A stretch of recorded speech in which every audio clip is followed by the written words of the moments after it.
मुग्धा और उसकी सास के बीच पूरा समय सास के किसी ना किसी काम को लेकर मतभेद चलते ही रहते हैं। बहू, ओ बहू, जरा चाय बना दे। मुग्धा चाय लेकर आती है। ये लीजिए, और कुछ चाहिए? अरे नहीं, बस चाय पीने का मन था। जाओ, तुम दूसरा काम करो। चाय पीने के थोड़ी देर बाद सास दोबारा मुग्धा को आवाज लगाती है। अरे बहू रे, आओ बहू, जरा हलवा तो बना दे, मीठा खाने को मन हो रहा है। इसी तरह मुग्धा की सास पूरा समय कोई ना कोई काम बताकर उसे रसोई से बाहर तक निकलने नहीं देती। कभी चाय, कभी हलवा, कभी पानी तो कभी दूध, हर समय खाने को चाहिए और उसके लिए अपने हाथ पैर बिल्कुल नहीं हिलाने। परेशान किया हुआ है इन्होंने। सास की जबरदस्ती परेशान करने की आदतों से दुखी मुग्धा एक शाम सचिन के साथ अपने कमरे में बैठी हुई बात कर रही होती है। सुनो जी, मम्मी जी की ये जानबूझकर मुझे परेशान करने की फरमाइशों से मैं बहुत फ्रस्ट्रेट हो चुकी हूँ। पूरे दिन में एक सेकंड का आराम नहीं मिलता। रसोई से बाहर कदम रखती नहीं कि बहू ये बना दे, बहुरी वो बना दे। अरे इनकी फरमाइशें चलती ही रहती है। अरे मुग्धा, माँ खाने की शौकीन है, पर उम्र हो चली है, खुद खाना नहीं बना सकती, इसलिए तुमसे बोलती है। अरे तो शौक भी उम्र देख कर रखने चाहिए ना। समझ में नहीं आता, हर समय फेविकॉल का जोड़ लगाए सोफे से चिपकी बैठी रहती है। इतना सब डाइजेस्ट कैसे हो जाता है उन्हें? अरे तुम मेरी माँ से इतनी नफरत कैसे कर सकती हो? मैं उनसे नफरत नहीं करती जी, बस परेशान हूँ। जहां मुग्धा अपने पति से ये सब बोल रही होती है, वहीं उसकी सास भी कमरे के बाहर दरवाजे से कान लगाए सारी बातें सुन रही होती है और अगली दोपहर रसोई में मुग्धा के पास जाती है। बहू, आज ना मेरा कुछ मसालेदार खाने का मन है। तो चाय बना दूं? मुझे बहुत पसंद है। अरे ना, ऐसा कर लिट्टी चोखा बना ले। और हाँ, जितना मसाला बातों में मिलाकर पति को सुनाती हो ना, सब्जी में भी वैसे ही डाला करो, खाना स्वादिष्ट बनेगा। सास की बात सुनकर मुग्धा हैरान रह जाती है। मतलब अब पूरा समय मुझ पर हुक्म चलाने के साथ बंद कमरे में हुई पति पत्नी की बीच की बातें भी सुनती है? अरे बात जब मेरी थी तो सुनने में क्या दिक्कत है? ये कहकर सास वहां से चली जाती है। अरे अब तो हद पार हो गई। इस तरह से तो ये मेरा जीना मुश्किल कर देंगी।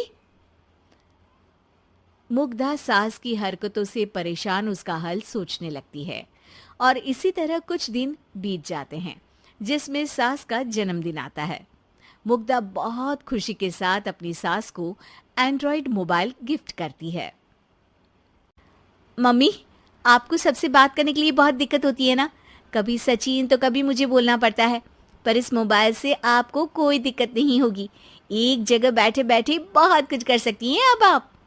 मोबाइल देख सासू माँ खुश हो जाती है, पर उसे इस्तेमाल करना तो आता नहीं, इसलिए साइड में रख देती है।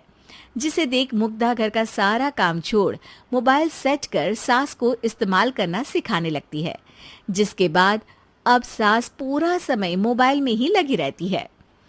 हाय, जब से मम्मी को मोबाइल मिला है मेरी लाइफ में कितनी शांति आई है। अच्छा है, इसी तरह बिजी रहे तो मैं भी सुकून की जिंदगी जी पाऊंगी। अब मुग्धा जब मन करे काम करना, जैसा चाहे वैसा खाना बनाकर खाना, पूरा समय रिलैक्स और खुश रहने लगती है। क्या बात है, आजकल तुम बहुत चहक रही हो। अरे मम्मी जी से छुटकारा जो मिला है, अब ना फरमाइशें ना छुप छुप कर बातें सुनना। अच्छा, तो मोबाइल गिफ्ट करने की ये स्कीम थी। इसी तरह दिन बीतते हैं और अब मोबाइल पर लगी सास फरमाइशों की जगह सवालों के लिए बहू को आवाजें लगाना शुरू कर देती है। अरे बहू सुन तो, देख जरा किसी का फोन क्यों नहीं मिल रहा?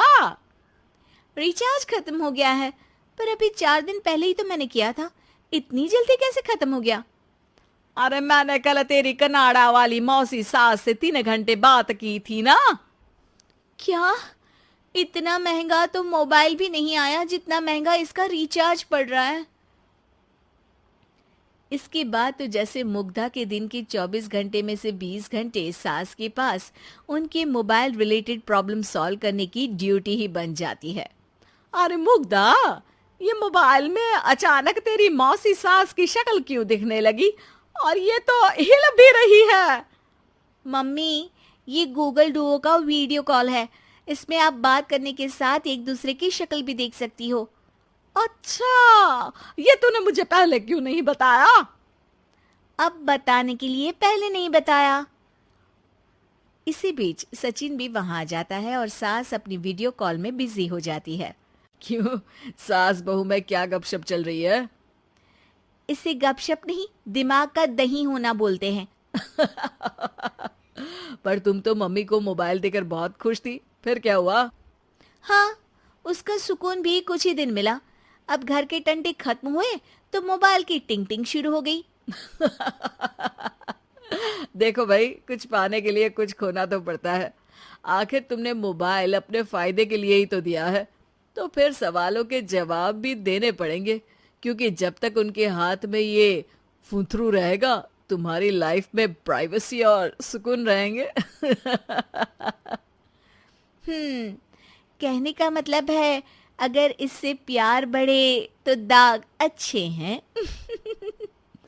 अरे मुझे पहले दिन से ही पता है मोबाइल किस मकसद से दिया गया है। भूलो मत, इससे पहले मैं बातें ही सुनती थी। सास की ये बात सुनकर मुग्धा शॉक में और सचिन हंसता रह जाता है।